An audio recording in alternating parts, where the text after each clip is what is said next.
નમસ્કાર મિત્રો. મિત્રો, એક બાદ એક ઘટનાઓ રિપીટ થઈ રહી છે, રૂકવાનું નામ નથી લેતી. આમ તો શરમજનક ઘટના કહેવાય. જે કોઈ જવાબદાર વ્યક્તિ હોય તેની માટે ખૂબ શરમજનક ઘટના કહેવાય કે આ બ્રિજ તૂટી રહ્યા છે અને ફરી એક ઉદાહરણ સામે આવ્યું છે. ગંભીરા બ્રિજ તૂટી પડ્યો છે, બે ટ્રક પડ્યા, લોકોના મોત પડ્યા, ફરી ચીસો સંભળાય, ફરી લોકો મોતને ભેટ્યા. વાત એ છે કે એ લોકો કઈ બીજી જગ્યાએ જઈ રહ્યા હતા. ખેર તંત્રની બેદરકારીના કારણે તેમને ઉપર જવું પડ્યું, તેમને મોતને ભેટવું પડ્યું. આપણી સાથે રાજુભાઈ કરપડા જોડાયા છે. રાજુભાઈ, પહેલા તો આપનું સ્વાગત છે અને એ કહો કે આ પ્રકારની ઘટનાને કઈ રીતે જુઓ, કારણ કે એક પછી એક બ્રિજ તૂટી રહ્યા છે.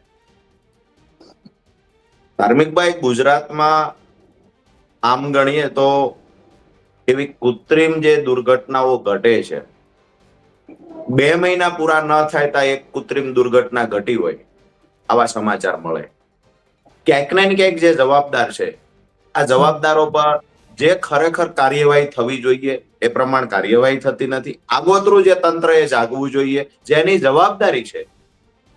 તો આ બ્રિજની સમય મર્યાદા પૂરી થઈ ગયા પછી પણ એવા ઘણા બધા ગુજરાતમાં બ્રિજો છે જે બ્રિજ ચાલુ હોય છે.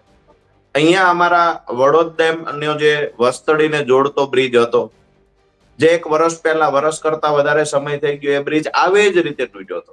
સેમ આ જ રીતે અંદર ટ્રકો પડી હતી. એ સમયે ખૂબ ફરિયાદો ઉઠી, ખૂબ વાતો થઈ, ત્યાં મુલાકાતો લીધી. આ બધું થયું. કાર્યવાહી કોના પર થઈ? કયા માણસને જેલ ભેગો કરવામાં આવ્યો? એક પણ જવાબદાર માણસને નોકરીમાંથી આજ દિન સુધી સસ્પેન્ડ કરવામાં નથી આવ્યો. શા માટે બેદરકારી બીજી વાર નહીં રાખે? જવાબદાર માણસ છે, જેની બેદરકારીથી લોકો મોતને ભેટે છે, તેમ છતાંય જવાબદાર વ્યક્તિ પર કોઈ કાર્યવાહી થતી નથી. એવી જ રીતે ચોટીલા તાલુકાના મોરસલ પાસેનો બ્રિજ તૂટેલો.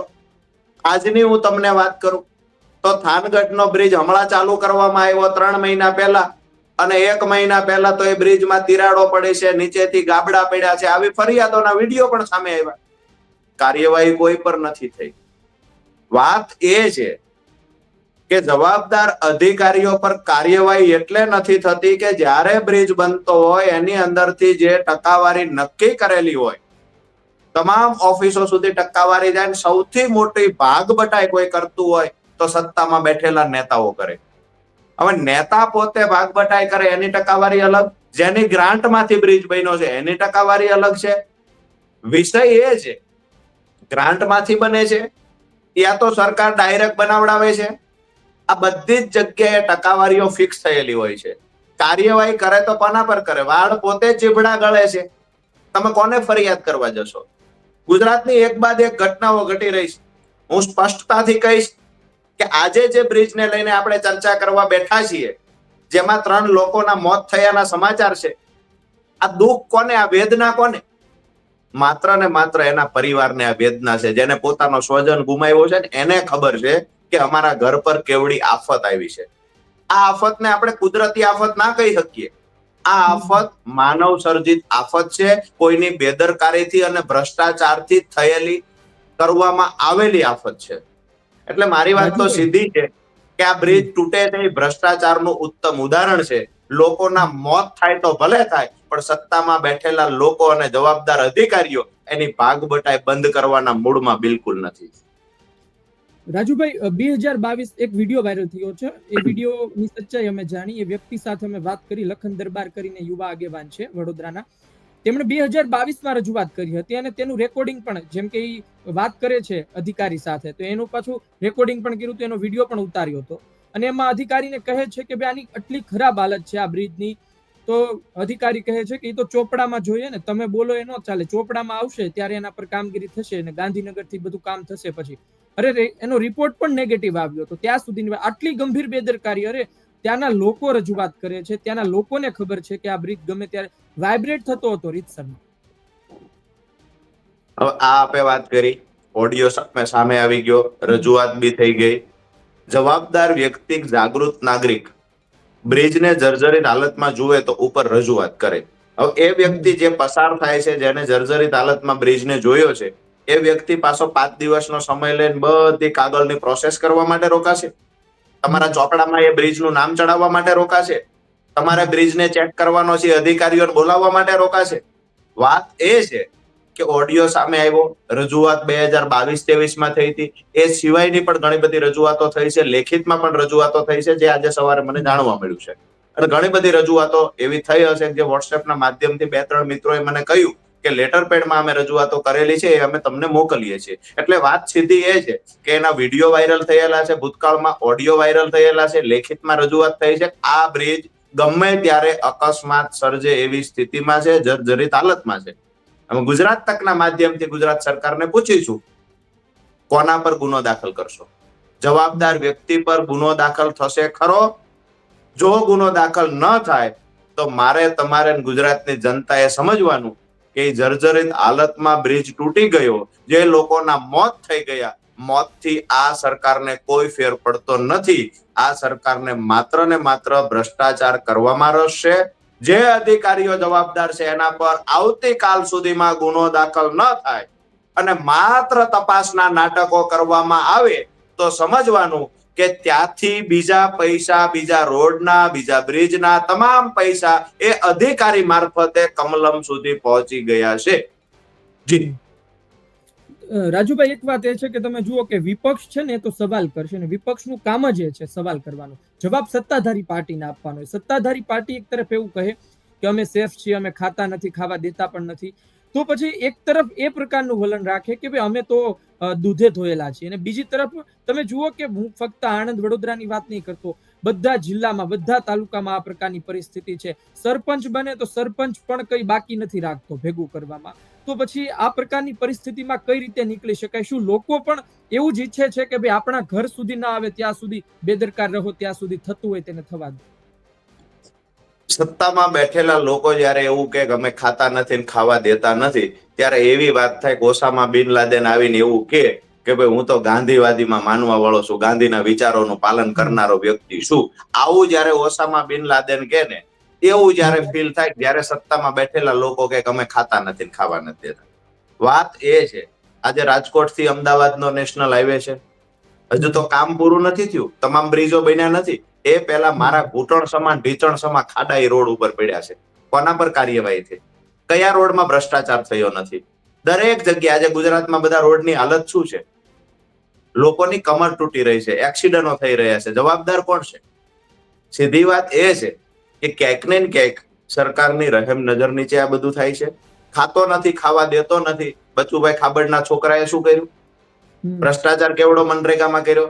મનરેગામાં આજે ગુજરાત તકના માધ્યમથી મેં અગાઉ પણ કહ્યું છે, ફરીવાર પણ કહું છું, હું રાહ જોઉં છું કે ભારતીય જનતા પાર્ટીમાં બેઠેલા પ્રમાણિક ખાતો નથી, ખાવા નથી દેતો ની વાતો કરનારો એક માણસ મારી ચેલેન્જ સ્વીકારે કે કયા જિલ્લામાં મનરેગા યોજના અંતર્ગત કૌભાંડ નથી થયું એ જિલ્લાનું નામ આપે. રાજુ કરપડા એ જિલ્લાના તમામ પુરાવાઓ જે વ્યક્તિ ચેલેન્જ સ્વીકારશે અને ગુજરાત તકના માધ્યમથી જાહેરમાં પુરાવા આપવા તૈયાર છે. સુરેન્દ્રનગરમાં 250 કરોડ રૂપિયાના શૌચાલય ખવાઈ ગયા. આજ દિવસ સુધી કોઈ પણ કાર્યવાહી કરવામાં નથી આવી. મૃત્યુ પામેલા લોકોએ કામ કર્યું 6 મહિના સુધી, 3 મહિના અગાઉ કર્યું, બીજા વર્ષે 3 મહિના, 2 વર્ષ કામ કર્યું. 2 વર્ષના જે 100 દિવસ કામ કરવાનું હોય તો એમાં 3 મહિના કામ કર્યું. જે માણસ મૃત્યુ પામ્યા છે એના નામે પૈસા ઉપડ્યા, એ માણસને હાજરી પુરાણી, એ માણસને પૈસા ચૂકવાના. સુરેન્દ્રનગર જિલ્લાની માત્ર વાત નથી, આખા સૌરાષ્ટ્ર ગુજરાતમાં આ ધંધો ચાલે છે. છતાંય ખાતો નથી, ખાવા દેતો નથી. બચુભાઈ ખાબડની જવાબદારી શું હતી? જે તિજોરીની ચાવી બચુભાઈ ખાબડને આપી છે, એ બચુભાઈ ખાબડે પોતાના છોકરાઓના હાથે તિજોરી તળિયા ઝાટક કરી નાખી. તેમ છતાંય બચુભાઈ ખાબડનો તો શું રોલ? બચુભાઈ ખાબડની કોને તપાસ કરી, કોને પૂછપરછ કરી, ક્યારે ધરપકડ થઈ? હવે મંત્રી પદ પરથી જેને ભારતીય જનતા પાર્ટી હટાવી શકી નથી, એના પરથી સાબિત થાય છે કે માત્ર બચુભાઈ ખાબડ નહીં, બચુભાઈ ખાબડના છોકરા નહીં, એ તિજોરીમાંથી તમામ મંત્રીઓએ ક્યાંક ને ક્યાંક જીભથી ગોળ ચાટ્યો છે. જો આવું ન થયું હોત તો બચુભાઈ ખાબડને સસ્પેન્ડ કર્યા હોત. હું તો એવું કહું કે શરમ થોડી પણ ભાજપમાં બચી હોત તોય બચુભાઈ ખાબડને આવડો મોટો આક્ષેપ, 2,500 કરોડ રૂપિયાના કૌભાંડનો આક્ષેપ પુરાવા ચૈતરભાઈએ રજૂ કર્યા, છતાંય બચુભાઈનો તો કોઈ રોલ નહીં, બચુભાઈ પર કોઈ કાર્યવાહી નહીં. દરેક જગ્યાએ રોડમાં ખાડાઓ પડ્યા છે. આજે ચોમાસાની ગટરોની શું હાલત છે? થાનગઢની અંદર ભૂગર્ભ ગટર ઓન પેપર બોલે છે, મને એક શેરીમાં ભૂગર્ભ ગટર બતાવો. અહીંયા પ્લોટ સુરેન્દ્રનગર જિલ્લામાં જયારે હમણાં પ્લોટનો ઇસ્યુ બહાર આવ્યો, ભાજપના નેતાઓ એક રૂમમાં બેસીને પ્લોટની વહેંચણી કરી દે. જે લોકો ગરીબ છે, જે ઝૂંપડામાં રહે છે, જેના માટે ઓર્ડર થયો છે 100 વારના પ્લોટ આપવાનો, એ ગરીબોના પ્લોટ ભાજપના નેતાઓ ખાઈ ગયા. તાલુકા પ્રમુખ એમાં ભેગો છે. થાનગઢ આજુબાજુમાં જે માઇનિંગ થતું હતું, તાલુકા પંચાયતના સભ્યો સહિતના નેતાઓના માઇનિંગમાં નામ આવ્યા છે, જેની ખાણમાં લોકોના મૃત્યુ થયા છે. ફરિયાદ થાય તો એની બી સમરી ભરાઈ જાય, સી સમરી ભરાઈ જાય. ખાતો નથી, ખાવા દે. સીધી વાત એ છે, ખાઈ લેવું હોય, તમારું પેટ હોય, એનાથી વધારે ખાઈ લેવું હોય, સંપત્તિ બનાવી લેવી હોય અને વિદેશમાં તમારી મિલકતો વધારવી હોય તો ભારતીય જનતા પાર્ટીમાં જોડાઈ જાઓ. જો તમારે ખાવું છે તો ભાજપમાં જોડાઈ જાઓ. ખાતો નથી, ખાતો ખાવા દેતો નથી, આ બધી જૂની કેસેટ થઈ ગઈ. આજે ગુજરાતની જનતા જાણે છે ગુજરાતમાં ભ્રષ્ટાચારે ભરડો લઈ લીધો, રોડ તૂટી ગયા છે, દરેક યોજનામાં કૌભાંડ થાય છે, ગટર માત્ર પેપર પર છે. ખડલા ગામની અંદર 1 ફૂટ કામ 1 ઇંચ કામ થયું નથી. 5 લાખ રૂપિયાનું કમ્પ્લીશન સર્ટિફિકેટ આપી દેવામાં આવ્યું કે અહીંયા ગટર બની ગઈ છે 1 કિલોમીટરની. 1 ઇંચ કામ નથી થયું. ભાજપના નેતામાં શરમ હોય તો હવે ચેલેન્જ સ્વીકારવા માટે. સીધી વાત એ છે કે બધા ચોર ભેગા થયા છે. એક મોટો ચોર છે, બીજો નાનો ચોર છે, ત્રીજો ચોરનો દીકરો છે. કોણ કોને ફરિયાદ કરે? કયો ચોર ચોરને કહે છે તું ચોરી નહીં કરતો? ગુજરાતને લૂંટવા માટે ભેગા થયા છે. અને ગરીબ લોકો આજે જેવી રીતે બ્રિજમાં મૃત્યુ પામ્યા, એવી રીતે ભૂતકાળમાં પણ અનેક કૃત્રિમ ઘટનાનો ભોગ ગરીબ લોકો બન્યા છે. જી રાજુભાઈ, છેલ્લો સવાલ પૂછી લઉં કે આ નેતાઓ બધા ભાગીદારી લેતા હોય આ પ્રકારે બ્રિજમાં કે ભાઈ મારા આટલા ટકા, તારા આટલા ટકા, પોતાના મળતિયાઓને ટેન્ડર આપી, આ બધું થતું હોય, એને ડર નહીં લાગતો હોય? એને તો ખબર હશે ને કે આ બ્રિજ આ પ્રકારની સ્થિતિમાં છે, એ તો એટલા પ્રવાસ કરતા હશે, એને ડર નહીં લાગતો હોય? જ્યારે જ્યારે પણ આવી ઘટનાઓ ઘટતી હોય છે, દુઃખની વાત એ છે, બોલવું ના જોઈએ, પણ નેતાઓ ભોગ બ્રિજમાં બનતા નથી. બ્રિજ પર ભોગ બને છે સામાન્ય પરિવારમાંથી આવતા લોકો. આપણે એવું ઈચ્છતા નથી કે નેતાઓ પણ ભોગ બને. અમે ઈચ્છીએ છીએ કે ગુજરાતનો કોઈ નાગરિક ભોગ ના બનવો જોઈએ.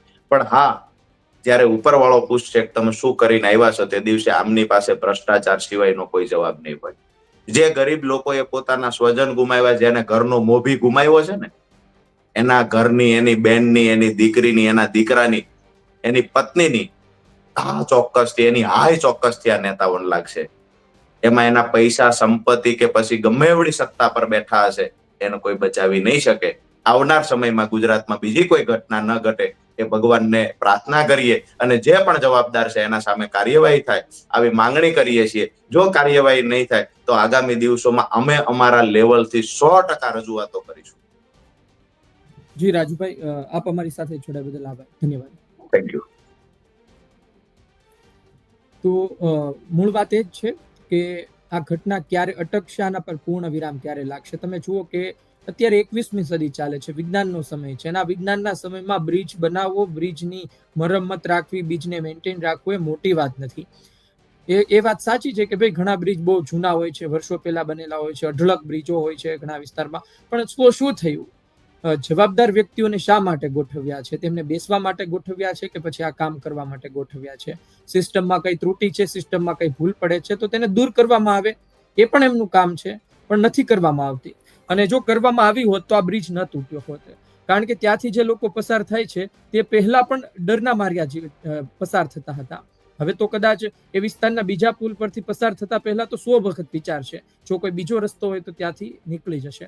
પણ આ વાત છે એક મોટી બેદરકારી છે, અને આ બેદરકારી જે કોઈ વ્યક્તિએ કરી છે, જે કોઈ વ્યક્તિના સમયગાળામાં થઈ છે. વાત તો એ છે કે ચાલો બ્રિજ જે તે સમય બન્યો તેમાં ભ્રષ્ટાચાર થયો, પણ તેનો રિપોર્ટ નેગેટિવ આવ્યો હોય તો તમે તેની મરમ્મત તો કરાવી શકો ને, એ કેમ ન કરાવવામાં આવી? સવાલ આ છે. અને જે વ્યક્તિએ આળસાઈ કરી છે, જે તમામ અધિકારીઓએ આમાં પોતે આળસાઈ કરી છે, બેદરકારી દાખવી છે, તમામ પર કાર્યવાહી થવી જોઈએ. કારણ કે જે લોકો મૃત્યુ પામ્યા છે ને, એ લોકો તો એક જગ્યાએથી બીજી જગ્યાએ જતા હતા, કોઈ પોતાના ઘરે જતું હતું, કોઈ એક સામાન બીજી જગ્યાએ પહોંચાડવા માટે પોતાના ધંધાર્થે નીકળ્યા હતા. એ વ્યક્તિઓ આજે પોતાના ઘરે નહીં પહોંચે, તેનું એકમાત્ર કારણ છે કે આ કટકીખોરો, એ તમામ ભ્રષ્ટાચારી લોકો કે જેના પાપે આ બ્રિજ તૂટી રહ્યા છે. આપનું શું કહેવું છે કોમેન્ટ બોક્સમાં લખજો. વાત એ છે કે જવાબદારો પર કડકમાં કડક કાર્યવાહી થવી જોઈએ, અને ખાલી વાત નહીં, એ અમુક સમયમાં બતાવવું પણ જોઈએ. ધન્યવાદ જોડાયા બદલ.